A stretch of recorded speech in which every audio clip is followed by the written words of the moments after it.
Oke, saya ulangi ya. Assalamualaikum warahmatullahi wabarakatuh. Waalaikumsalam warahmatullahi wabarakatuh. Ekonom Robani? Bisa. Bisa, oke, baik. Alhamdulillahilladzi khalaqal mauta wal hayata liyabluwakum ayyukum ahsanu amala wa huwal azizul ghafur. Syahadu la ilaha illallah syahadu Muhammadan abduhu wa rasuluh la nabiyya ba'dah. Para ekonom muda semua yang ada di sini yang saya banggakan, salam kenal, selamat pagi semuanya. Mudah-mudahan dalam keadaan sehat walafiat. Mari bersama-sama kita bersyukur kepada Allah atas kenikmatan, kesempatan kita hari ini diizinkan oleh Allah untuk silaturahim mengikuti agenda Diklat Ekonomi Islam sampai hari ini ya, yang dilaksanakan oleh komunitas ekonomi syariah. Mari bersama-sama kita ucapkan hamdalah, alhamdulillahirabbil alamin.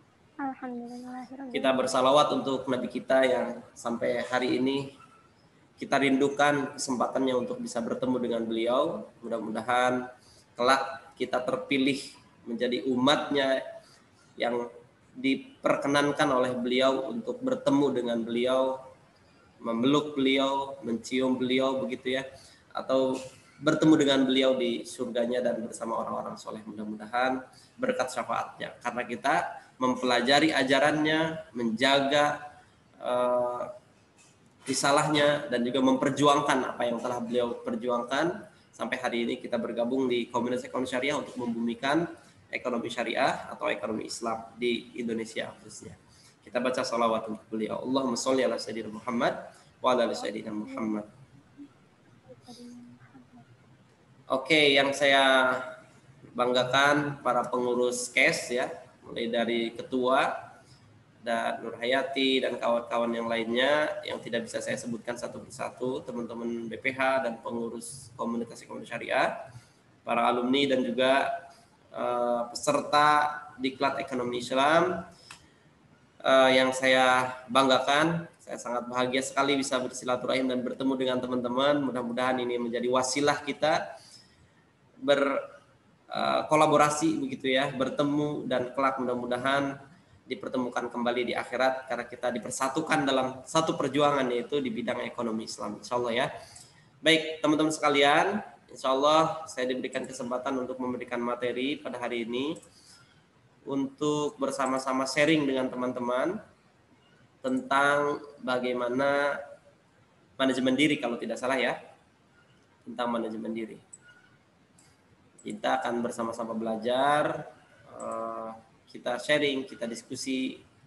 Nah, teman-teman boleh disiapkan beberapa pertanyaan kalau memang ada pertanyaan begitu ya, atau mungkin lebih pada diskusi saja kita ya. Oke, tadi sudah diperkenalkan sedikit tentang saya. Ini sedikit tentang saya ya. Tadi sudah disampaikan juga bahwa saya alumni dari komunitas ekonomi syariah, bahkan saya pernah menjabat ketua KES di tahun 2000 berapa itu ya, lupa saya, 2014 kalau nggak salah, 2013 atau 2014 begitu ya, sekitar semester 4 atau 5 begitu. Tapi saya tidak selesai, hanya setengah periode menjabatnya, mengurusinya, karena langsung dipilih atau terpilih menjadi ketua fakultas, BEM fakultas atau DEMA fakultas ketika itu. Itu berkat dorongan teman-teman KES begitu ya, saya diajukan dan saya dapat. Jadi alhamdulillah ketika itu KES kita bersinergi dengan DEMA, kegiatan-kegiatan DEMA bisa dikelola oleh KES juga dikelola oleh DEMA begitu ya. Jadi sangat cukup banyak juga meskipun saya bukan ketua KES sampai akhir begitu.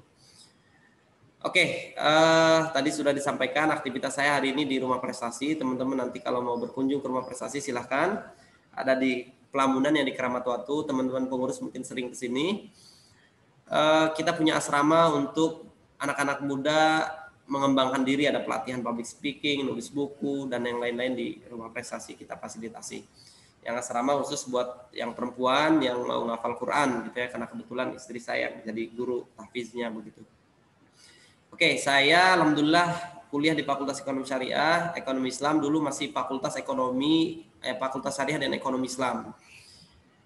Saya masuknya IAIN, keluarnya jadi UIN, sudah jadi FEBI, gitu, alhamdulillah ya. Sebelum lulus kuliah, alhamdulillah saya sudah menerbitkan buku.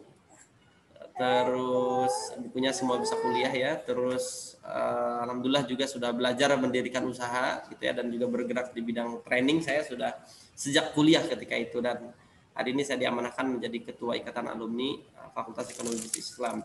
Ini juga sekaligus saya mewakili alumni, ketemu teman-teman ya, mungkin yang sudah di acaranya ekonomi syariah ketemu kita ya, yang apa namanya di acara HMJ gitu ya, kita mungkin udah ketemu. Nah, hari ini kita silaturahim lagi, mudah-mudahan nggak bosan teman-teman ya. Dan kalau bosan ikhlas saja gitu ya, hitung-hitung teman-teman apa namanya mendapatkan pahala dari Allah. Oke. Baik, kita lanjutkan ya. Saya dulu waktu kuliah, waktu sekolah dapat penghargaan nilai UN tertinggi waktu sekolah. Bukan berarti saya menyombongkan diri ya. Saya hanya ingin sharing kepada teman-teman bahwa ada kemampuan lain yang tak terkendali oleh kita, tapi Allah bisa berikan. Begitu ya. Ketika kita merencanakan dengan baik, kita bercita-cita dengan baik, kita manajemen diri kita dengan baik, nanti Allah akan berikan begitu. Dan saya pun tidak nguyuh banget ingin mendapatkan penghargaan ini, tapi ternyata dikasih. Gitu ya, mungkin ada yang sepertinya matematikanya lebih pintar dari saya, bahasa Indonesianya lebih pintar dari saya, tapi saya dapat nilai UN tertinggi. Ada hal-hal lain yang memang Allah berikan ketika kita menyiapkannya gitu ya. Termasuk saya mendapatkan juara pertama berturut-turut selama 3 tahun, padahal ada yang nilainya lebih besar dari saya, nilai ujian sekolahnya dan yang lain, tapi saya yang selalu terbaik.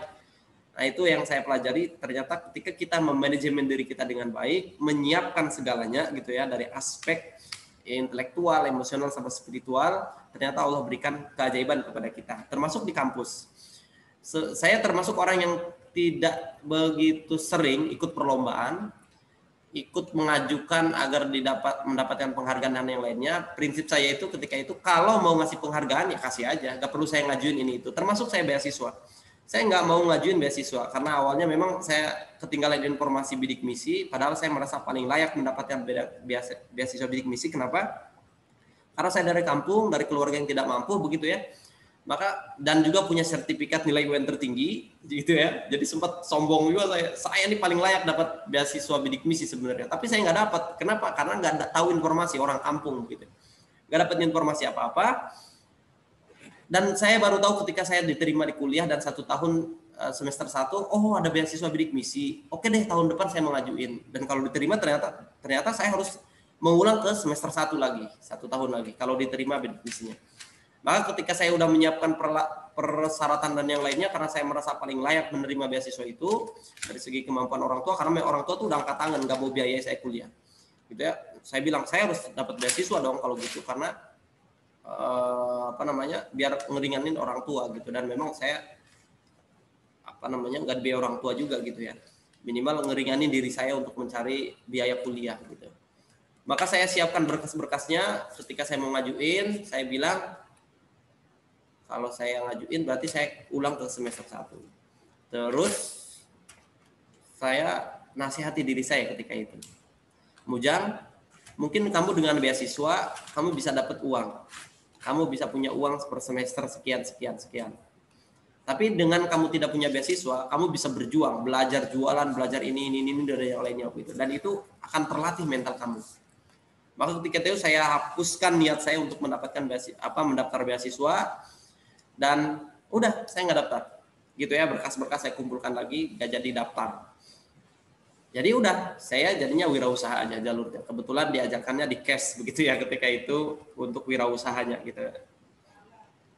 Nah, ketika saya memutuskan, ternyata di fakultas juga kan ada beasiswa ya, saya ngajuin. Tapi ketika saya mengajukan, banyak hal yang menurut saya termasuk saya greget sekali dan tidak mau lagi ngajuin beasiswa di kampus begitu ya, karena ada orang yang mampu tapi mengusahakan agar dapat beasiswa dengan memaksakan diri membuat surat keterangan tidak mampu begitu ya, padahal mampu orang tuanya.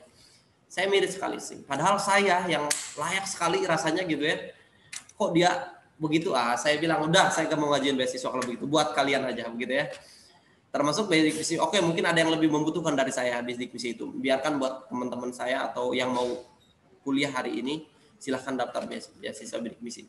Saya bilang. Maka saya udah nggak ngajuin, saya belajar mandiri, dan ternyata ketika di semester keberapa gitu, kalau nggak salah, saya ditawari oleh fakultas untuk menerima beasiswa. Nah, saya yang begini demen nih. Jadi nggak perlu saya ngajuin, tapi dikasih gitu ya. Alhamdulillah, cuma saya diinformasikan kamu siapkan berkasnya, nanti akan langsung kita proses dan kamu dapat katanya begitu. Oh ya udah Pak, saya siapkan begitu. Tapi kalau untuk bersaingin itu saya enggak deh, saya bilang. Udah buat yang lain aja, saya begitu prinsipnya. Ya udah, karena katanya bakal diterima, ya udah saya siapkan berkas sepadanya dan ternyata dapat diterima. Ketika itu dari Bank Mandiri kalau nggak salah, nilainya cukup besar juga, dan setelah dapat saya habiskan ketika itu juga gitu ya, dengan apa? Ya saya jajanin teman-teman, bayar kosan gitu ya, terus ada yang belum bayaran kuliah saya bantuin dan yang lainnya begitu ya. Udah habis, padahal saya masih kuliah itu sekitar 4 semester lagi, sekitar 2 tahun lagi. Dan itu bisa menutupi biaya semesteran sebenarnya kalau saya tabung, tapi saya tidak. Dan ternyata ketika saya bagi-bagi begitu habis gitu, semester depannya ternyata Allah berikan saya juga ditawari, karena saya ketua POSEI ketika itu, ditawari oleh MES untuk mendapatkan beasiswa juga. Tapi harus menyiapkan berkas. Tapi ketua POSEI katanya spesial gitu, kurang lebih begitu ya. Akan langsung diseleksi, akan langsung ditembuskan dan yang lainnya begitu. Memang buat ketua-ketua POSEI atau anak-anak ekonomi syariah yang punya prestasi, kurang lebih itu. Dan saya kurusin berkas gitu, nggak niat banget, saya kirim aja, karena ketua POSEI saya kirim, dan ternyata betul dipanggil, dan ternyata diseleksi dengan ketat. Wah, saya bilang kalau tahu begini mah enggak saya. Dan ketika diseleksi, ya ada Universitas Indonesia, IPB, Tazkiyah, SEBI begitu ya, dan ternyata saya setelah hasil seleksi itu, ya udahlah saya uji coba, saya bilang, dan saya di peringkat kedua setelah Universitas Indonesia ketika itu, dari UIN. Dari IAIN waktu itu. Alhamdulillah saya dapat beasiswa yang sampai selesai saya kuliah di backup sama beasiswa itu. Alhamdulillah gitu, termasuk mendapat penghargaan Creative Planner Student, ini diberikan sama fakultas atau jurusan. Saya tidak mengajukan itu karena sebelum lulus saya udah punya usaha begitu ya. Nah ini yang saya lakukan ketika itu. Berkat ya saya coba-coba mempraktekkan manajemen diri, bagaimana menjadi mahasiswa yang benar-benar bisa membiayai diri sendiri, termasuk ini salah satunya. Ini saya pernah diliput oleh koran Kabar Banten, kuliah selesai kuliah tanpa biaya orang tua, karena memang selama kuliah saya alhamdulillah nggak pernah bilang ke orang tua, Bu semesteran Bu minta jajan, nggak pernah, karena sejak awal saya hanya minta doa restu kepada mereka, karena mereka udah angkat tangan betul, kuliah itu udah ampun, mereka udah nggak mau gitu ya,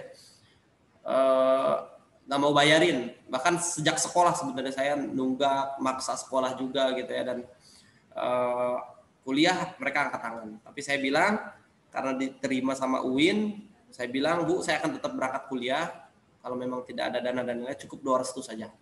Kalau Ibu punya beras, kirim beras per bulan, saya bilang gitu ya. Alhamdulillah tuh kalau beras anak petani namanya juga ada terus gitu ya. Meskipun ketika dikirim beras ternyata suka dikirim saya aduk-aduk tuh di dalam beras, siapa tahu ada amplopnya begitu ya, dan ya kadang-kadang ada amplop paling 100, 150 atau 50 ribu, saat yang lain mendapatkan per bulannya adalah sampai 1 juta, 2 juta begitu ya, saya hanya segitulah. Nah teman-teman sekalian, saya alhamdulillah bisa membuktikan bahwa saya bisa kuliah gak pakai biaya orang tua, dari orang kampung, nyaris tidak punya masa depan, maka saya tulis dalam buku saya itu Semua Bisa Kuliah, bahwa orang yang tidak punya pun, orang kampung pun bisa banget kuliah gitu ya. Maka saya ditulis oleh saya di buku itu tentang Semua Bisa Kuliah, tentang pengalaman saya dan juga motivasi-motivasi untuk anak-anak siswa, pelajar di pelosok khususnya, agar punya kemauan untuk sekolah atau kuliah ke jenjang lebih tinggi begitu ya. Nah itu sedikit tentang pengalaman saya, teman-teman bisa ikuti atau follow media sosial saya untuk kita silaturahim. Saya biasanya sharing tentang agenda-agenda pelatihan juga ada di Instagram ya. Oke teman-teman sekalian, mari kita masuk ke materi ya. Tadi sedikit perkenalan, saya mungkin hanya singkat sekali karena setelah ini lanjut ada ngisi materi lagi di tempat lain. Kita maksimalkan secepat mungkin begitu ya. Oke teman-teman sekalian, saya ingin sharing kepada teman-teman tentang bagaimana memanajemen diri kita menjadi mahasiswa agar kita itu selama kuliah itu benar-benar terisi dengan baik, dan setelah lulus kita nggak bingung mau kemana gitu loh. Kita nggak bingung, termasuk mungkin kerja di mana ya, mau ngapain ya, jangan sampai itu terjadi. Nah itu tidak akan terjadi kalau teman-teman bersama-sama di sini kita benar-benar memanajemen, menyiapkan diri kita sebaik mungkin. Mungkin Kang Irfan tadi sudah sharing ya tentang bagaimana pengalaman beliau. Nah, saya ingin menambahkan bagaimana teman-teman mengembangkan diri teman-teman di kampus, bahkan pasca kampus, apa yang harus dilakukan di kampus. Nah, nanti kita simak bersama-sama. Ini pengantar sebenarnya. Detailnya teman-teman materi ini biasanya saya di training itu secara offline, ada simulasi, ada praktek. Nah, kita maksimalkan coba ya. Ini memungkinkan, kalau tidak memungkinkan, nanti mungkin kita bisa sharing lebih lanjut, baik di tempat lain atau teman-teman bisa main ke rumah prestasi begitu ya. Oke, teman-teman sekalian, saya alhamdulillah ketika itu sebelum lulus kuliah itu sudah punya usaha dan tadi membiayai diri sendiri kuliah sebelum dapat beasiswa ya, dan beasiswa itu hanya buat semesteran. Hariannya beli buku dan yang lainnya, ongkos, bensin dan yang lainnya, saya harus ikhtiar sendiri. Maka yang saya pikirkan setiap hari adalah bagaimana besok bisa makan, terus bagaimana aktif di organisasi, bagaimana bisa hadir di kelas, begitu ya, bagaimana bisa beli buku. Jadi banyak sekali yang saya pikirkan, tapi saya aktif di organisasi gitu ya, bahkan jadi ketua KES, jadi ketua KOSE, jadi ketua BEM atau DEMA, ikut di berbagai organisasi, hadir di seminar-seminar, dan bahkan diundang jadi pemateri di sekolah-sekolah atau di kampus Untirta, Unsera, dan kampus-kampus lainnya. Saya menyempatkan itu ketika kuliah, dan ternyata saya bisa. Tapi di sisi lain saya juga harus bagaimana saya besok bisa makan, minum, punya uang dan yang lainnya untuk ngebiayain kuliah gitu ya. Nah, saya atur itu sedemikian rupa agar termanajemen dengan baik, kuliah tetap hidup ikut gitu ya, agar apa, nilai saya harus di atas 3,5 saya bilang. Jadi saya punya target nilai saya nggak boleh di bawah 3 gitu ya. Masa lulusan nilai UN tertinggi dari sekolah nilainya di bawah 3, waduh kacau gitu ya. Maka alhamdulillah saya nilai di atas 3,5 berapa gitu ya, saya lupa juga. Terus aktif juga di kelas begitu maksudnya, terus di organisasi aktif, terus juga di berbagai kegiatan termasuk jualan, mendapatkan keuangan gitu ya, dan bahkan saya sebelum lulus bisa punya usaha gitu, termasuk sampai hari ini saya alhamdulillah secara khusus saya tidak pernah melamar kerja ke lembaga ataupun membuat kartu melamar kerja gitu. Saya belum pernah. Maka saya nggak tahu cara melamar kerja seperti apa gitu ya. Saya sampai hari ini pengalaman yang saya pakai di sekolah, di kampus, saya praktekkan sampai hari ini gitu ya. Saya mengurus diri sendiri, mandiri, terus bahkan berusaha menciptakan lapangan pekerjaan, termasuk di rumah prestasi. Saya ada penerbitan juga, ada lembaga training pelatihan juga gitu ya, hari ini saya kelola. Nah itu ya teman-teman sekalian. Nah, kita sebelum mulai bersama-sama luruskan niat teman-teman, dan kita berdoa dalam hati masing-masing, baca bismillahirrahmanirrahim. Ya Allah, saya niat belajar agar teman-teman dalam waktu yang singkat ini kita benar-benar mendapatkan sesuatu. Kita benar-benar memperoleh hal yang bermanfaat untuk masa depan kita kuliah. Ini semester 1 semua ya? Semester baru semua atau ada yang semester 3, semester 5 ada? Yang semester 3, Pak. Ada semester 3 juga? Ada ya? Oh gitu. Ternyata kebanyakan semester 3, Pak. Ada juga dari semester 5. Oh gitu. Yang semester 5 tahun kemarin kemana aja baru daftar dari sekarang? Sama semester 3 ya? Mungkin baru ingat sekarang gitu ya, baru bisa ikut sekarang. Oke, selamat bergabung lah kurang lebih. Oke, teman-teman sekalian, apapun niat teman-teman hari ini, mau ikut day, mau maksud apapun, cari pacar, cari apa, udah lupakan itu semua. Niatkan karena Allah semuanya. Agar teman-teman di sini tidak hanya menghabiskan paket data, tidak hanya menghabiskan waktu, tapi kita benar-benar diberikan oleh Allah petunjuk, ilmu, dan kesuksesan. Gitu ya. Tidak hanya sekedar gabung, ikut rapat, ikut kajian, udah. ikut Zoom begini, udah gitu doang, rugi banget teman-teman sekalian. Setelah lulus akan diperhitungkan sama Allah. Teman-teman nanti kalau lurus niatnya, maka teman-teman tinggal memetik nanti hasilnya. Memanen istilahnya begitu. Tapi kalau tidak baik, tidak lurus, tidak baik, hanya untuk mungkin wah di cash itu kayaknya banyak tuh calon jodoh gitu ya. Hanya sekedar itu doang. Jodoh nggak dapat, ilmu nggak dapat, pengalaman nggak dapat, udah rugi banget. Setelah lulus bingung. Aduh, saya memperjuangkan dia nggak dapat apa-apa ternyata. Gitu ya. Maka sekali lagi niatkan, nawaitunya diluruskan. Yang kedua, sediakan gelas kosong. Pastikan ya kita siap menerima ilmu. Sebagaimana gelas itu, kalau ada airnya, diisi air lagi dia akan tumpah. Gitu ya. Begitupun hati dan pikiran kita. Kalau kita merasa kita punya ilmu, kita hebat, kita anak kiai, kita anak dosen, kita anak ulama gitu ya. Udah tuh ilmu gak bakal masuk. Maka kosongkan, siapkan pikiran saya. Oke, tarik nafas perlahan. Hembuskan pelan-pelan lewat mulut.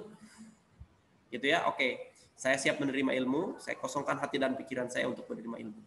Oke, berikutnya fokus belajar. Mungkin hari ini teman-teman matanya, wajahnya ada di sini. Jangan sampai pikirannya mengawang-awang kemana-mana gitu ya. Fokus dulu aja beberapa menit ini ya. Oke, berikutnya senyum dan semangat ya. Boleh berikan senyumnya? Mana senyum termanisnya? Oke, boleh sambil dipoto tuh ya.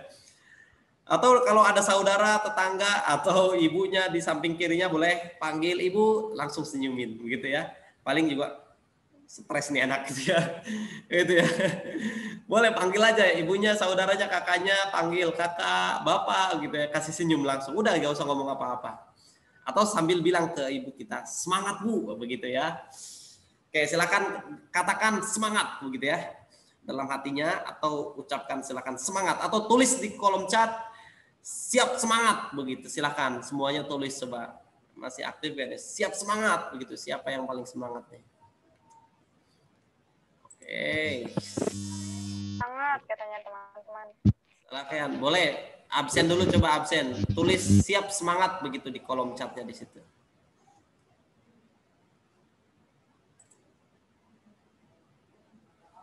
Oke, sip, kita lanjutkan ya.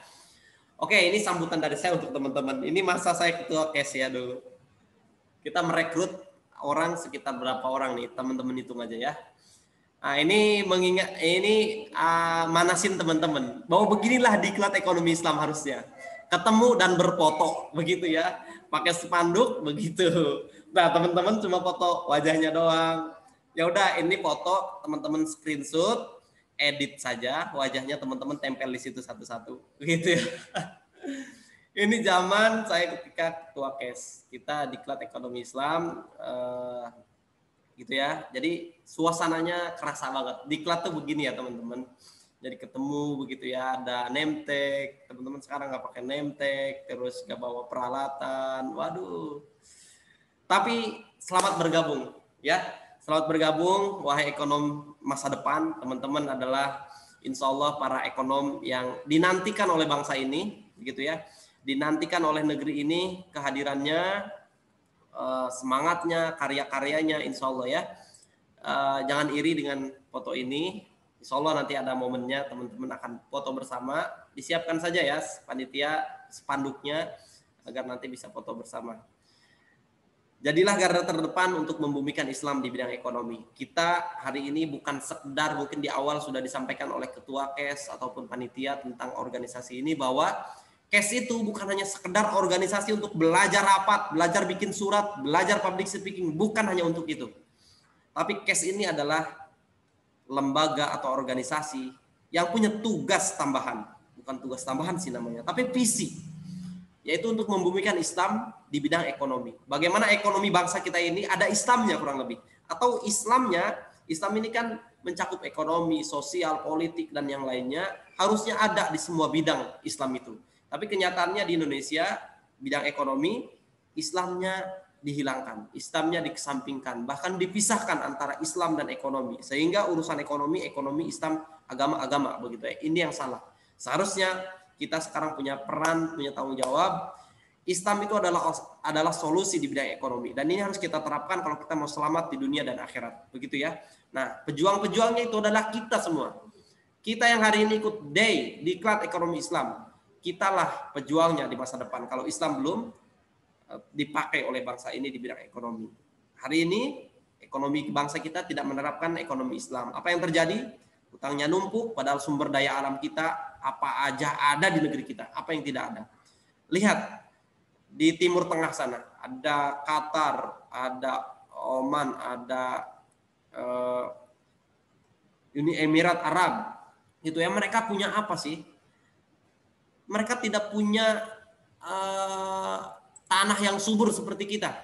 Tapi mereka nyaris masyarakatnya tidak diberikan pajak. Kenapa? Karena udah sejahtera. Begitu ya. Dan mereka mau gak mau kan menunjukkan bangunan-bangunan yang tinggi sekali karena mereka menunjukkan kesejahteraan begitu. Padahal mereka punya apa? Buahnya aja mereka cuma yang terkenal apa? Cuma kurma doang lah, kita apa aja buah ada gitu ya.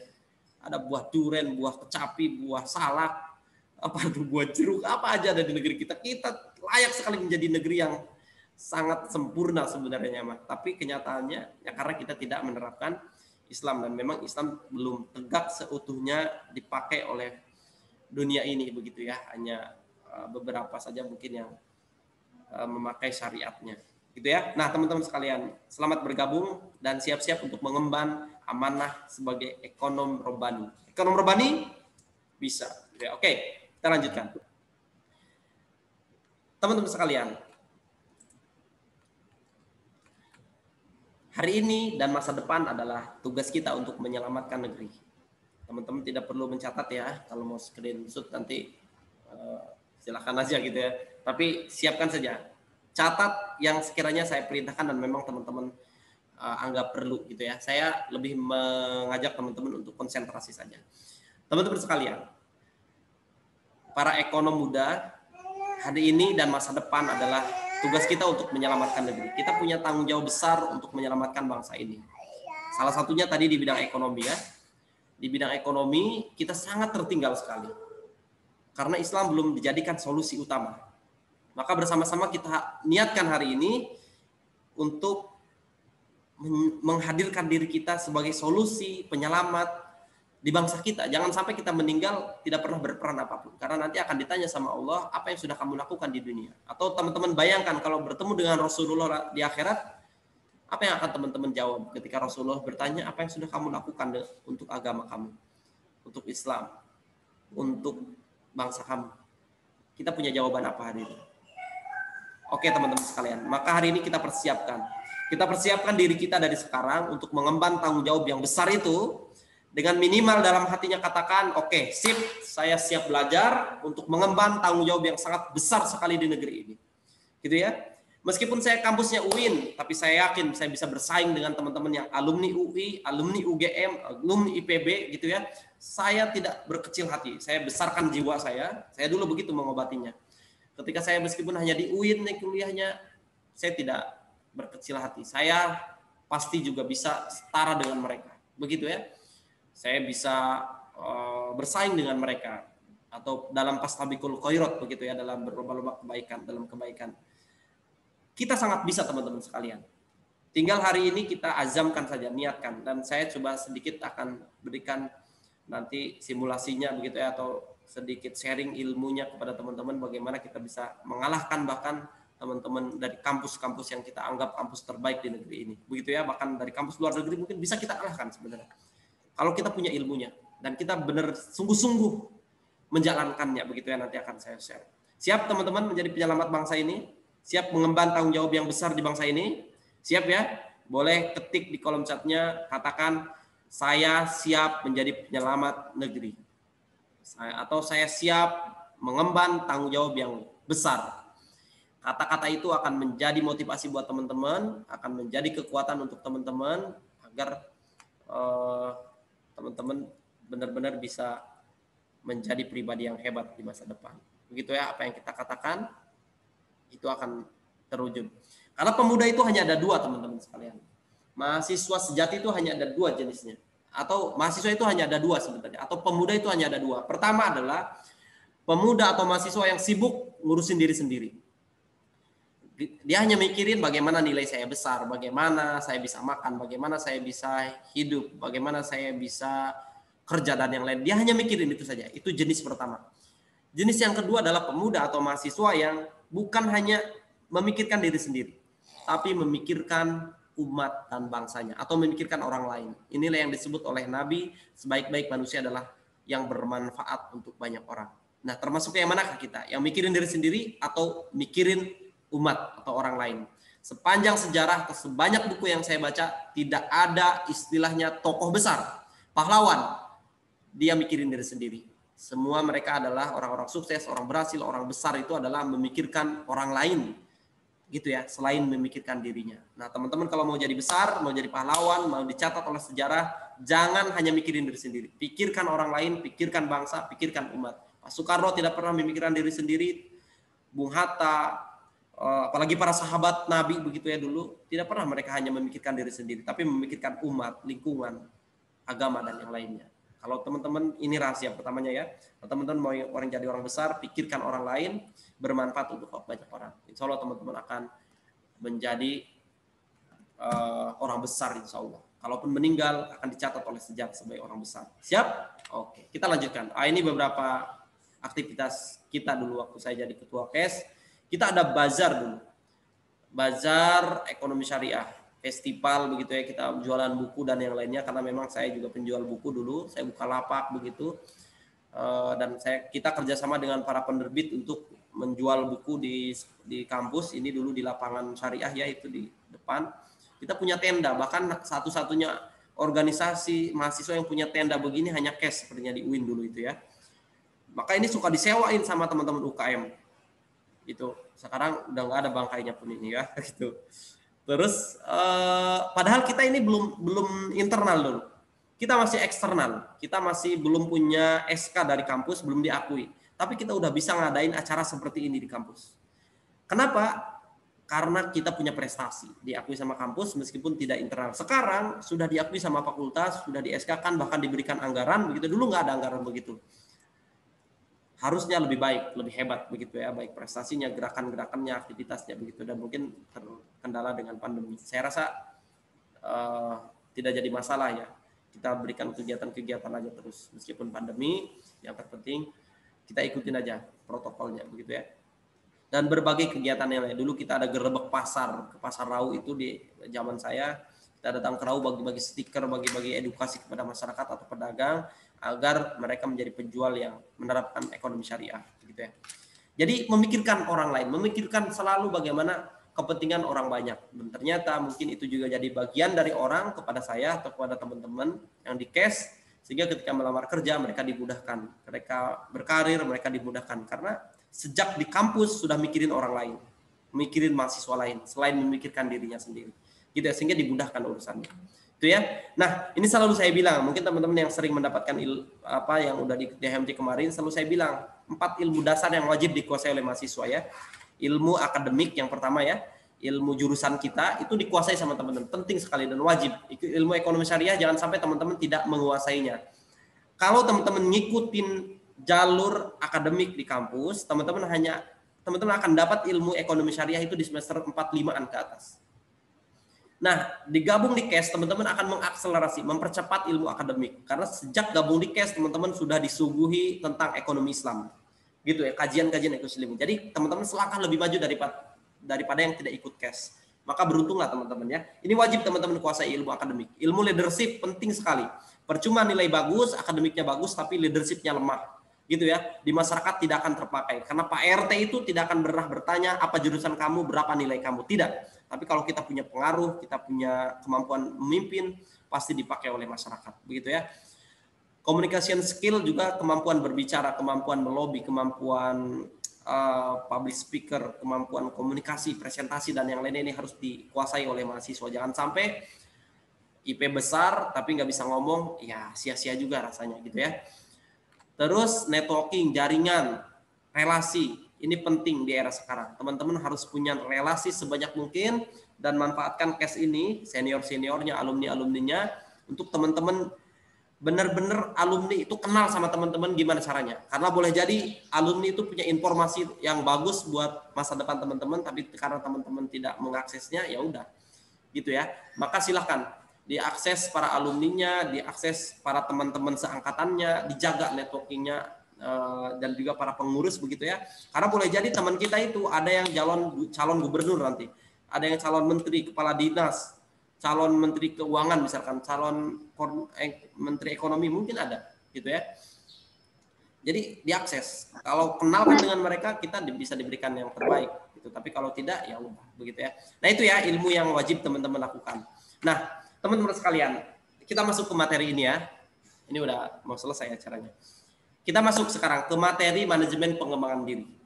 Minimal poin-poin ini yang saya siapkan kepada teman-teman, yang saya lakukan dulu ketika saya kuliah, bagaimana saya memanajemen diri saya agar di kampus itu produktif, punya sesuatu yang digarap, yang dihasilkan begitu ya, bahkan bisa melejitkan potensi setelah lulus dilanjutkan begitu ya, tidak sibuk lagi mencari kerja dan yang lainnya, tapi tinggal melanjutkan begitu, bahkan bisa memberikan solusi kepada lingkungan dan yang lainnya, terus memiliki habit kebiasaan yang positif begitu ya sebagaimana mahasiswa, sehingga kita bisa bersaing dengan kampus-kampus yang dianggap besar itu ya, tadi kampus luar negeri, kampus besar-besar di kampus kita gitu. Kalau secara kampus mungkin kita tertinggal gitu ya, baik prasarana dan juga yang lainnya, tapi percayalah kalau kita menerapkan ini kita bisa bersaing dengan mereka. Yang terakhir adalah kita meraih pertolongan Allah. Bagaimana polanya kita coba bahas satu persatu ya kalau sempat. Nanti tolong diingatkan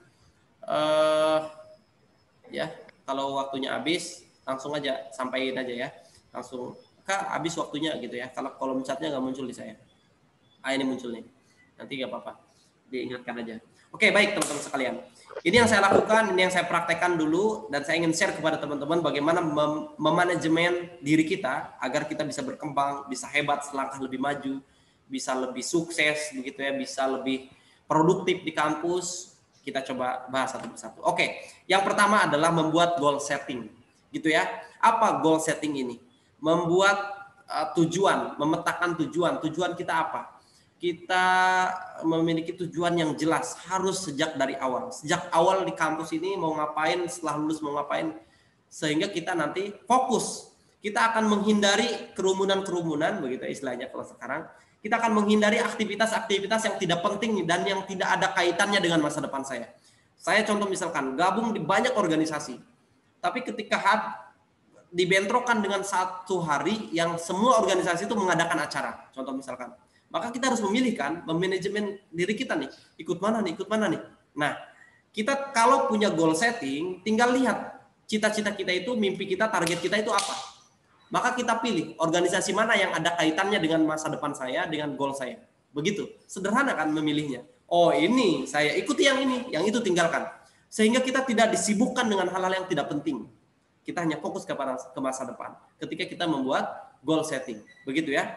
Nah, apa yang harus kita lakukan ketika membuat goal setting itu atau membuat target itu adalah formulanya itu sebagaimana yang kita kenal ya, ada SMART, specific, measurable, actionable, risky, sama time framed begitu ya.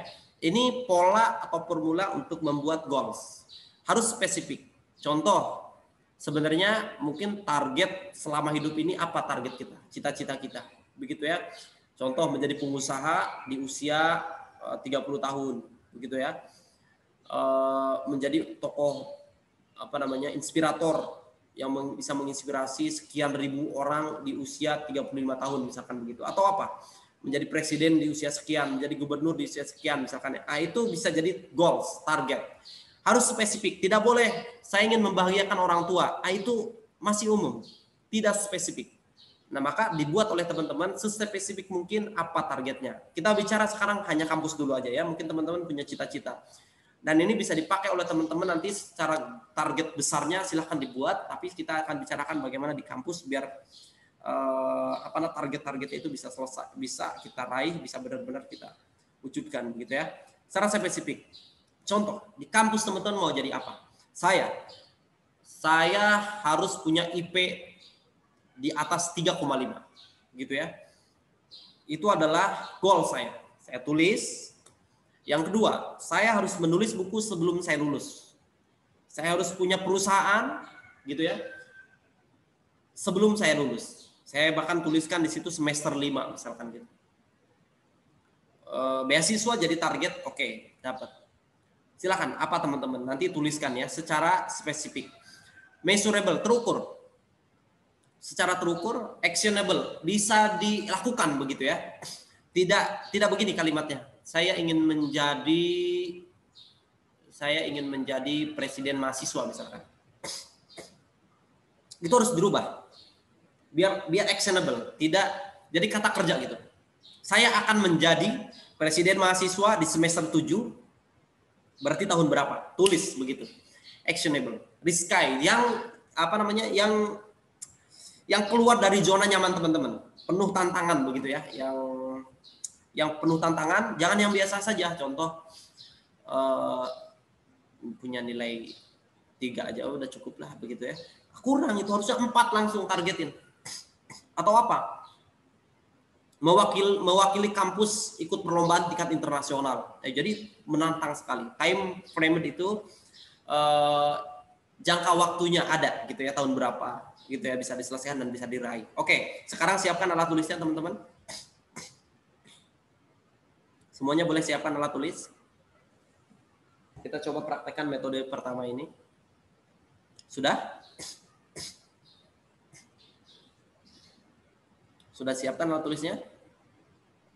Sudah, Kak. Sudah, Kak.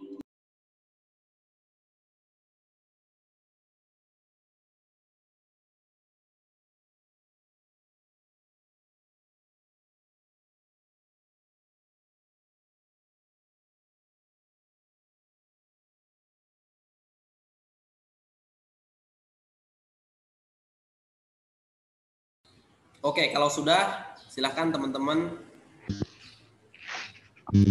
Oke, 10.30 ya selesainya. Oke, sekarang teman-teman silakan jawab ini. Tuliskan 10 target teman-teman selama kuliah. Kira-kira apa saja? Minimal 10 ya. Target besar, yang paling besar menurut teman-teman. Yang paling menantang. Tapi harus spesifik, terukur. Bisa teman-teman lakukan. Dan jangka waktunya jelas gitu ya. Oke, misalkan mungkin di semester 1 target saya gak muluk-muluk deh, 1 aja. Saya menguasai seluruh mata ekonomi syariah misalkan. Mata kuliah ekonomi syariah. Atau saya mendapatkan beasiswa di semester 2 misalkan gitu ya. Atau ikut perlombaan tingkat nasional. Atau juara tingkat nasional. Kalau saya dulu, saya buat aktif di organisasi. Jadi semester 1-2 itu saya gabung di organisasi. Saya harus ikut minimal 3 organisasi, saya bilang begitu. Nah, tuliskan lagi apa? Mungkin kalau bisa umroh silakan. Umroh di waktu kuliah silakan. Saya itu yang paling besar salah satunya adalah punya perusahaan, punya usaha sebelum lulus kuliah. Itu di semester 5 saya targetkan. Usaha itu maksudnya berbadan ya, ada nama usahanya. Tapi kalau jualan itu saya dari semester 1 sudah lakukan. Terus saya harus menulis buku sebelum lulus. Kalau nggak salah itu semester 7 ya, selain skripsi maksudnya. Terus saya menikah sebelum lulus kuliah. Semester 8 target saya menikah karena saya punya cita-cita jangan sampai wisuda saya itu hanya didampingi oleh orang tua begitu ya. Kalau didampingi orang tua, apa bedanya saya dengan wisuda TK atau ST begitu ya. Oke, tapi itu pilihan teman-teman ya. Maka saya punya cita-cita agar didampingi sama istri begitu wisudanya. Teman-teman boleh cita-citakan itu ya. Atau apa? Sudah diterima kerja sebelum lulus kerja. Di semester berapa? Tulis. Oke, udah semua? Apa saja itu ditulis sama teman-teman. 10 atau boleh lebih daripada itu. Atau mau dirincikan per semester silahkan. Masukkan semester 1, 2 itu tahun pertama berarti kan ini target saya. Oke, tulis di kertas. Semester 2 ini target saya. Semester 3 ini target saya. Boleh begitu atau tulis aja dulu secara umum dulu keseluruhan. Mulai dari umroh, kerja perusahaan, IP 4, apa teman-teman? Umroh apa tadi itu? Menikah di semester berapa misalkan, atau kalau udah menikah punya anak misalkan. Punya usaha, menulis buku, mengikuti perlombaan tingkat nasional, naik pesawat begitu ya, sehingga naik pesawat itu bisa lewat jalur perlombaan tingkat nasional begitu ya. Kalau mengunjungi salah satu ini ikut menjadi ketua organisasi begitu ya, penting karena melatih kepemimpinan. Oke, sudah semua. Nah, yang kedua sekarang teman-teman, kalau sudah dipilih tadi ya yang 10 itu atau lebih dari 10, teman-teman pilih 1, 2, 3, kasih peringkat yang menurut teman-teman itu urgent banget, penting banget. 1, 2, 3 saja gitu ya. Untuk teman-teman pilih atau lingkari, ini atau kasih peringkat ini 1, 2, 3. Oke, ini jadi prioritas yang harus diwujudkan gitu ya. Oke, sudah, kita next. Sekarang tulis target dan mimpimu pasca kuliah. Mau jadi apa, mau kemana pasca kuliah nih. Sekarang kita bicaranya setelah kuliah, mau seperti apa, mau jadi apa. Kalau tadinya nanti nyambung sebenarnya dengan yang tadi dituliskan. Kalau ditulisnya tadi cita-citanya pengen jadi pengusaha misalkan, maka pasca kuliah kemungkinan besar dia ingin buka cabang di semua daerah misalkan gitu ya, di daerah mana usahanya. Begitu bisa jadi karena dia tinggal melanjutkan. Yang waktu kuliah misalkan punya usaha satu kan, setelah pasca kuliah targetnya adalah punya cabang di 8 provinsi misalkan, atau berapa daerah misalkan gitu ya, punya 8 cabang usahanya misalkan begitu. Nah, teman-teman silakan tuliskan. Coba. Silakan tuliskan sebanyak mungkin boleh. Kalau lebih detail sebenarnya di buku saya nih, di buku Semua Bisa Kuliah nih, yang ini teman-teman bisa tulis, bisa baca sebenarnya tentang bagaimana menyusun life mapping, sama aja gitu ya. Kalau teman-teman lebih kepada fokus kepada selama kuliah dulu tadi ya, kita bahas kuliah. Tapi ini tambahannya adalah pasca kuliah teman-teman mau jadi apa, mau apa yang teman-teman lakukan. Oke, good, sudah. Sekarang tuliskan hal besar apa yang akan teman-teman lakukan di masa depan untuk agama dan bangsa teman-teman. Kira-kira apa? Di masa depan nih, apa? Kalaupun meninggal, orang tuh mengenang kita sebagai itu. Tokoh ekonomi syariah kan? Apa teman-teman? Peneliti atau pengusaha kan? Apa yang akan teman-teman lakukan di masa depan, hal besar yang sifatnya tuh besar, berdampak kepada bangsa dan agama. Kira-kira apa? Teman-teman boleh tuliskan.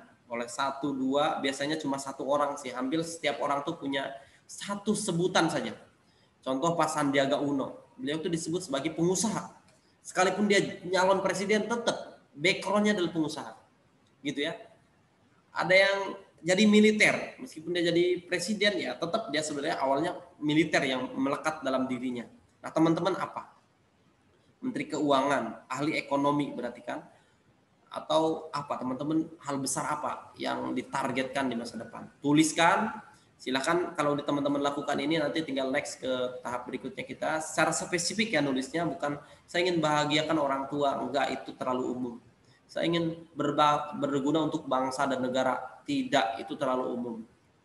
Gitu ya, spesifik apa, bidang apa yang teman-teman mau garap dan lakukan. Gitu ya. Nah, tinggal kita nanti bagaimana pelaksanaannya. Gitu ya. Yang pertama, kembali lagi ke tulisan yang pertama itu, silakan prioritasnya teman-teman pilih mana yang paling prioritas dan fokuskan kepada itu yang kita lingkari tadi, dan pindahkan kepada catatan awal, kembali mungkin ke belakang atau kertas lain nanti, ini yang akan jadi target besar saya. Catatan ini jangan sampai hilang. Kalau saya, itu saya tempel di dinding tempat saya ngekos, sehingga setiap pagi, setiap hari saya lihat dan selalu saya ada progres untuk melakukannya. Gitu ya. Nanti tinggal kita next coba tahapannya. Oke, udah semua? Oke. Boleh saya bertanya kepada Diana? Diana Safiro? Sudah dikerjakan? Sudah, Kak. Oke. Boleh minta tolong sebutkan 3 targetan yang ingin dicapai selama kuliah apa saja? Target besar. Target besar ya. Nah, saya sendiri belum ahli ya kayak dalam menulis.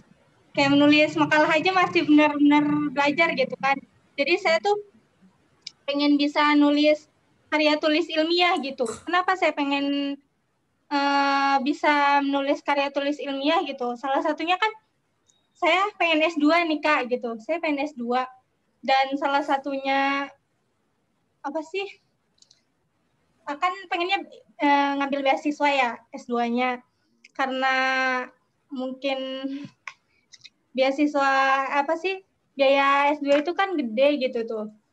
Jadi saya ini belum mampu gitu Kak. Jadi saya harus cari beasiswa S2 gitu. Jadinya saya harus belajar karya tulis ilmiah ini seperti apa gitu tuh. Jadi bisa mempermudah saya nanti ketika S2 gitu Kak.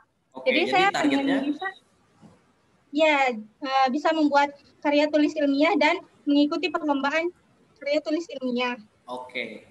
Jadi kalimat yang ditulis tadi seperti apa kalimatnya untuk karya ilmiah? Bisa membuat karya tulis ilmiah dan mengikuti perlombaan. Itu Oke. semester 6. Semester 6? Oke. Atau semester 5. Semester 5, semester 6 lah Kak saya tulisnya. Karena emang saya masih benar-benar belajar.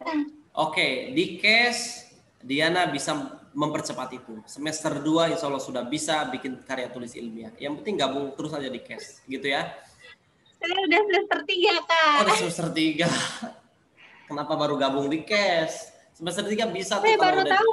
Oh gitu. Kalau dari dulu itu semester, kalau dari dulu itu gabungnya semester 3 udah mahir itu bikin karya tulis ilmiah ya. Tinggal nanti tanya ke teman-teman pengurus untuk tahun ini bisa lah dikejar. Itu bisa. Oke. Yang lain selain itu apa lagi? Yang keduanya? Saya itu pengen jadi duta lingkungan juga Kak, karena saya miris yang lihat permasalahan sampah di Indonesia ini Kak. Oke. Saya belum tahu gitu gerakan apanya, tapi saya udah pengen gitu Kak, kayak misalkan Go Green, mengolah sampah organik seperti itu, terus mengolah sampah-sampah plastik itu seperti apa gitu. Terus tiap ke kampus itu bawa tempat minum, tempat makan sendiri gitu. Jadi ketika jajan itu kita nggak nyampah gitu Kak. Jadi mengurangi itu Kak, sampah kita gitu tuh. Jadi kan pas selalu kalau kita jajan itu pasti menghasilkan sampah gitu tuh Kak. Oke, good. Oke, jadi lebih kepada gerakan sosial begitu ya, yang dampaknya nanti jadi duta lingkungan. Oke, good. Ada lagi? Yang paling lebih besar dari itu ada lagi? Apa lagi? Cukup. Oke. Jadi tadi target selama kuliah ya, menurut Diana itu cukup paling besar begitu ya. Oke. Silakan nanti dikomitmenkan, tinggal nanti dijadwalkan, nanti kita bahas ya penjadwalannya bagaimana. Bahkan bisa lebih cepat daripada itu. Yang penting punya komitmen aja sebenarnya. Gitu ya. Oke, good. Kita lanjutkan ya. Sudah tahap yang ini, menuliskan cita-cita itu, menuliskan goals itu sangat penting sekali. Begitu ya. Dan kalau menurut Dr. Gail Martens, seorang ahli psikologi, beliau mengatakan bahwa menuliskan goals itu ternyata meningkatkan target-target itu bisa tercapai sekitar 42%. Jadi sangat membantu menuliskan itu gitu ya. Dan itu yang saya rasakan dulu. Saya punya cita-cita apapun saya tuliskan, saya tempel biar terlihat. Bahkan nanti ada rumusnya kalau di buku saya itu ada visualisasi, afirmasi biar lebih mempercepat begitu ya. Termasuk pengen apapun begitu. Dulu contoh misalkan saya pengen punya flashdisk pun saya tuliskan, saya afirmasikan, saya minta kepada Allah, ya Allah pengen punya flashdisk. Ternyata apa yang terjadi? Allah datangkan flashdisk itu tanpa saya beli dan tanpa saya mengeluarkan uang. Saya pengen laptop, saya tulis, saya sampaikan, saya afirmasikan, saya punya laptop, ternyata Allah datangkan sendiri laptop itu. Saya pengen punya motor, Allah datangkan. Saya pengen menyelesaikan kuliah tanpa beasiswa, Allah datangkan. Ketika saya sudah menargetkannya, saya menuliskannya, menargetkan dan menuliskannya. Tinggal teman-teman nanti komitmen aja kepada pertolongan Allah, begitu ya. Dan kalau bisa, tantang diri kita ini sebesar mungkin, begitu. Jangan yang biasa saja mimpinya. Karena semakin besar harapan kita atau cita-cita itu, semakin tinggi gitu ya, berarti semakin yakin kita kepada Allah bahwa Allah itu maha besar dan maha kuasa. Tapi kalau biasa saja, sama dengan kita meragukan pertolongan Allah sebenarnya. Gitu ya. Jadi diperbanyak, diperkuat, dipertinggi begitu ya. Oke, kita next ya. Oke, nah ini sebenarnya untuk membuat goals prioritas. Saya tidak bisa memberikan contoh kepada teman-teman untuk pelaksanaannya karena tidak bisa online ya. Tidak offline. Saya juga lupa memasukkan catatan punya saya. Ini coba lihat ya kalau begini. Ini tapi terlalu kecil kali ya. Nah ini contoh punya saya ketika kuliah. Jadi saya tulis misalkan teman-teman sekalian, teman-teman boleh screenshot ini ya, nanti bisa dipraktekkan di rumah. Untuk melihat skala prioritas atau prioritas mimpi kita, goal kita itu apa sih yang harus kita kejar lebih utama. Contoh misalkan teman-teman tulis tuh 1 sampai 5 atau 4 atau sampai 5 ya, goalsnya, mimpinya. Contoh misalkan IPK 4, mendapatkan beasiswa, menjadi ketua organisasi, kalau saya ya, menulis buku, punya bisnis, lulus cepat. Saya tulis tuh sampai 5, sampai 6 bahkan ya. Maka saya tulis pindah ke kolom 1, 2, 3 yang ada X-nya ini. Saya bandingkan antara nomor 1 dengan nomor 2 itu lebih prioritas mana. Kalau yang saya prioritaskan adalah nomor 1, berarti saya pilih di kolom sebelah sini nih, yang sebelah ada 2-nya ini. Saya pilih di situ mana ininya ya. Buat coret-coret. Ini dia. Yang ini diisikan semuanya ya, diisi semua. Ini diisi. Goals cita-cita kita apa, goals kita selama kuliah apa. Nah, selanjutnya kita bandingkan.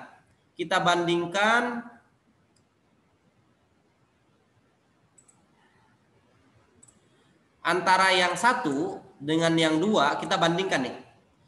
Lebih penting mana, 1 atau 2? Kalau ternyata 1, contoh di sini adalah IPK 4 ya, IP 4. Yang ini beasiswa.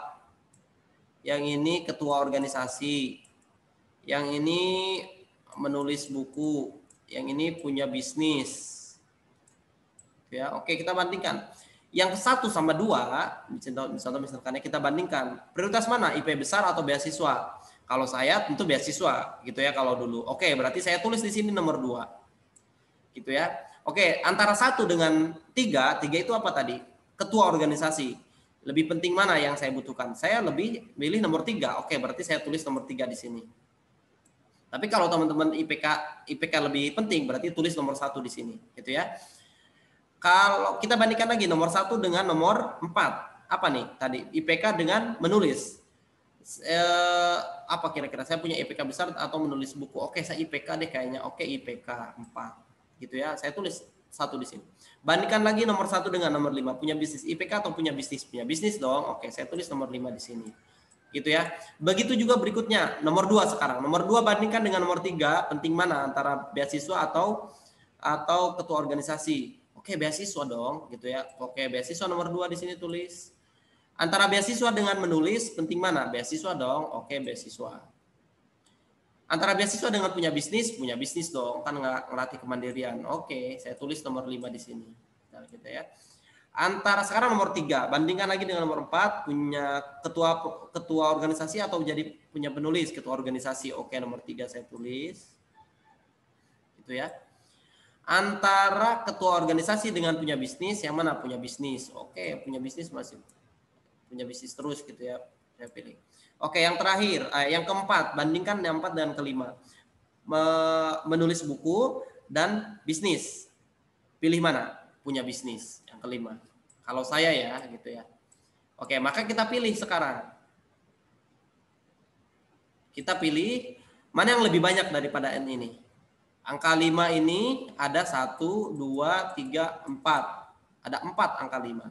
Berarti ini paling banyak. Kita tulis nomor 5 ini jadi nomor 1. Nomor 1 ya ini ya. Jumlah kedua yang terbanyak apa di sini? Antara apa? Angka berapa? 1. Angka 2. Angka 2 itu peringkat kedua dia. Yang ketiga adalah angka berapa? 3. Angka 3 itu peringkat ketiga. Angka ke berikutnya itu angka 1. IPK itu nomor 4. Baru ini nomor 4 nggak ada. Gitu ya, nggak ada. Nah, maka kita bisa lihat prioritas kita sebenarnya adalah apa yang paling pertama? Punya bisnis. Gitu ya.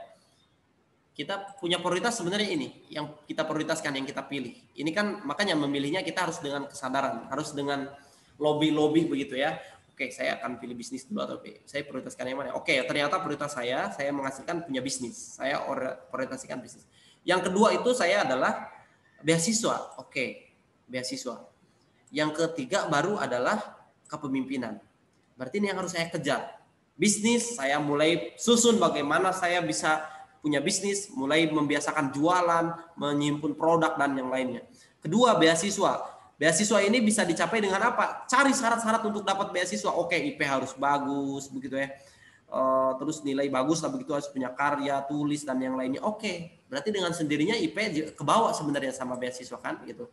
IP ini sama beasiswa. Oke, prioritas beasiswa berarti kejar juga tuh beasiswa. Bahkan bisnis itu kalau bisnisnya bisa dilombakan bisa dapat beasiswa gitu ya, kalau bisnisnya unik gitu. Yang ketiga apa? Kepemimpinan. Oh, berarti saya harus jadi organisasi. Jadi ketua organisasi ini itu jadi prioritas saya juga gitu ya. Jadi ketua OSIS, jadi ketua komunitas, ketua BEM dan yang lain itu harus saya tempuh. Maka saya harus hadir. Nah, ini yang saya lakukan ketika salah satunya untuk membuat prioritas mana yang akan menjadi tujuan target di masa depan juga sebenarnya gitu ya. Nah, teman-teman mungkin bisa praktekkan pola ini ke depan agar begitu ya teman-teman. Jadi silakan nanti dipraktekkan masing-masing di rumahnya. Atau sekarang bisa langsung dipraktekkan. Soal memilih prioritas mana sih sebenarnya yang saya coba, atau teman-teman silakan nanti uji cobakan ya. Oke, kita next. Oh, ininya coretannya masih ada. Gimana cara menghilangkan coretannya? Maaf, kamu Jang. Ya, waktunya habis. Halo. Ya. Gimana? Habis waktunya? Gimana? Halo, ya kenapa? Mungkin waktunya 2 menit lagi ya, Kak. Oh, boleh, siap. Oke, itu ya kurang lebih teman-teman sekalian, saya percepat. Berikutnya adalah identifikasi diri. Atau tanyakan pada diri teman-teman, tadi identifikasi diri itu tanyakan, bakat apa saya ini? Nah, untuk mengembangkan cita-cita tadi kita itu, bakat apa nih kita nih? Bakat apa yang saya punya, miliki, silakan tulis juga. Oke, saya itu punya keahlian di bidang ini. Saya itu bisa ngomong, bisa apa misalkan ini butuh teman-teman mensurvei masa lalu, kemampuan potensi apa yang teman-teman miliki gitu ya. Kayak kita lewati ini teman-teman, sebenarnya kalau ada yang udah pernah tes tipin mungkin bisa cek ya teman-teman lebih dominan kemana, atau teman-teman bisa isi tesnya di temubakat.com. Silakan kita next ya. Kayak berikutnya teman-teman sekalian adalah apa yang harus saya miliki juga ya ke depan itu. Teman-teman boleh catat ini nanti untuk menunjang pengembangan diri teman-teman. Apa saja yang harus saya miliki? Skill apa yang harus saya asah selama kuliah? Maka teman-teman ditulis gitu. Oke, skill saya yang harus diasah adalah public speaking, menulis. Terus apalagi tadi? Kalau targetnya apa? Menjadi pebisnis berarti jualan, skill jualan, begitu, keterampilan di bidang jualan, keterampilan berbicara, begitu ya. Itu apa saja? Itu ditulis. Skill, pengetahuan apa saja yang harus saya kuasai? Oke, pengetahuan ekonomi syariah, pengetahuan tentang bisnis, pengetahuan tentang penelitian dan yang lain, itu harus ditulis, dirincikan pengetahuan apa saja yang harus dimiliki. Terus mindset, pola pikir seperti apa yang teman-teman harus kuasai atau terus mengisi otak teman-teman, begitu ya. Oke, saya persingkat ya. Berikutnya adalah habit, konsisten dalam melakukan perubahan mulai dari terpaksa menjadi biasa lalu terbentuk sebagai karakter gitu ya. Nah, kalau sudah punya target, punya mimpi, teman-teman nggak boleh dong nyantai-nyantai, harus mulai bergerak. Action dari sekarang, lakukan secara perlahan saja, dikit-dikit begitu ya. Mulai dari misalkan, masa sih pengen beasiswa tapi nggak pernah nulis buku, nggak pernah belajar begitu ya. pengen punya bisnis tapi nggak pernah usaha, nggak pernah jualan, ngapain aja, mulai aja dipaksa diri untuk jualan gitu ya. Lalu nanti biar jadi biasa, lalu menjadi karakter. Jadi biasa aja jualan itu gitu ya. Kalau mau jadi pembicara, mulai paksa diri untuk ngomong di depan, jadi MC, jadi presenter, jadi apa, nanti biasa tuh, nggak gugup lagi, nanti jadi karakter, bisa ngomong gitu ya, jadi habit. Nah ini teman-teman bisa lakukan ini. Penunjang utama pengembangan diri teman-teman ke depan, silakan list tulis seperti ini teman-teman. Kira-kira buku apa saja yang teman-teman harus miliki dan beli atau kuasai, gitu ya. Harus rakus kepada buku ke depan. Selain buku mata kuliah, buku apa? Teman-teman tulis satu persatu di sini. Apa saja buku yang harus dikuasai? Ini buku apa? Buku ekonomi syariah, buku manajemen diri, buku public speaking, atau apa kira-kira? Buku penelitian kalau kayak Dian tadi ya, atau apa? Di sini tulis semua. Pelatihan apa saja yang teman-teman harus ikuti? Kalau memang mau jadi pembicara, berarti pelatihan public speaking, begitu ya. Bahkan sertifikasi public speaking dan yang lainnya. Atau pelatihan karya tulis ilmiah begitu ya. Bisa teman-teman lakukan itu. Nah, dan yang lainnya pelatihan apa saja. Terus coach, apakah butuh pelatih? Siapa saja guru yang teman-teman mau tulis di sini? Pelatih siapa? Oke, tulis di situ. Oke, saya butuh guru. Siapa namanya? Kalau memang ada namanya, tulis saja di sini. Siapa namanya gitu ya, ditulis di sini. Kalau memang ada. Kalau sudah kebayang, oke saya sepertinya butuh belajar dari dia gitu ya. Teman-teman bisa lakukan itu.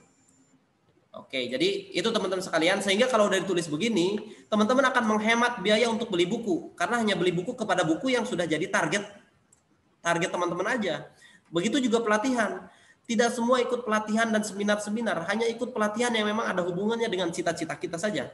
Begitu juga teman-teman bisa diskusi dan bertemu dengan orang yang memang bisa mengembangkan potensi diri kita saja gitu ya, itu coach atau trainer atau pelatih teman-teman saja. Gitu ya. Oke, good. Sampai situ. Terakhir adalah raih pertolongan Allah. Pastikan semuanya sehebat apapun mimpi dan cita-cita kita, kalau tanpa pertolongan Allah kita sangat sulit sekali untuk sukses.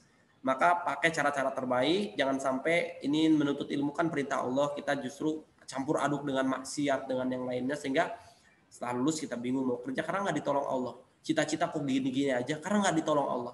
Kok nggak terwujud? Karena nggak ditolong Allah. Kita udah merencanakan tapi nggak terwujud ya karena nggak ditolong Allah, begitu ya. Nah, Allah bisawab, mungkin itu yang bisa saya sampaikan teman-teman sekalian. Berkomitmenlah untuk menjadi pribadi yang terbaik. Karena saya juga udah diteleponin sama teman-teman nih dari materi lain untuk tempat lain isi materi. Jadi mungkin ini yang bisa saya sampaikan. Mungkin tidak ada tanya jawab. Kalau ada pertanyaan silahkan dikirim saja nanti lewat WhatsApp saya ya, atau ke panitia, nanti saya jawab voice note ataupun nanti hubungin langsung saya ke WhatsApp ya. Nanti teman-teman minta nomornya ke panitia, nomor saya, chat aja pertanyaannya, nanti saya jawab insya Allah. Kalau tidak langsung mungkin beberapa saat akan saya jawab. Kuliah itu sangat singkat, jangan habiskan waktu dengan hal yang tak bermanfaat. Oke, semangat semua. Ekonom Robani bisa. Ekonom Robani Pasti bisa. Ekonom Robani Bersama kita bisa. Allahu Akbar. Oke, mungkin itu yang bisa saya sampaikan. Terima kasih, mohon maaf sekali lagi atas segala kekurangannya, atas kelemahannya. Yang baik datang dari Allah, itu khusus dan diizinkan oleh Allah untuk teman-teman. Kalau yang kurang, teman-teman boleh lengkapi dan silakan dipilah sendiri oleh teman-teman. Mudah-mudahan bermanfaat. Sekali lagi dan mudah-mudahan menginspirasi teman-teman. Mari kita lakukan yang terbaik. Insya Allah teman-teman akan menjadi mahasiswa yang hebat, mahasiswa yang luar biasa insya Allah ya. Saya doakan mudah-mudahan teman-teman menjadi pribadi yang luar biasa, mahasiswa yang penuh karya dan prestasi. Oke, selamat mengikuti Diklat Ekonomi Islam. Sampai ketemu di agenda-agenda cash berikutnya. Tetap komitmen dan melanjutkan kegiatan-kegiatan di cash. Ikutin saja insya Allah ya. Ikutin sama teman-teman prosesnya, insya Allah akan menjadi tempaan buat teman-teman menjadi pribadi yang hebat. Assalamualaikum warahmatullahi wabarakatuh. Waalaikumsalam warahmatullahi wabarakatuh. Terima kasih.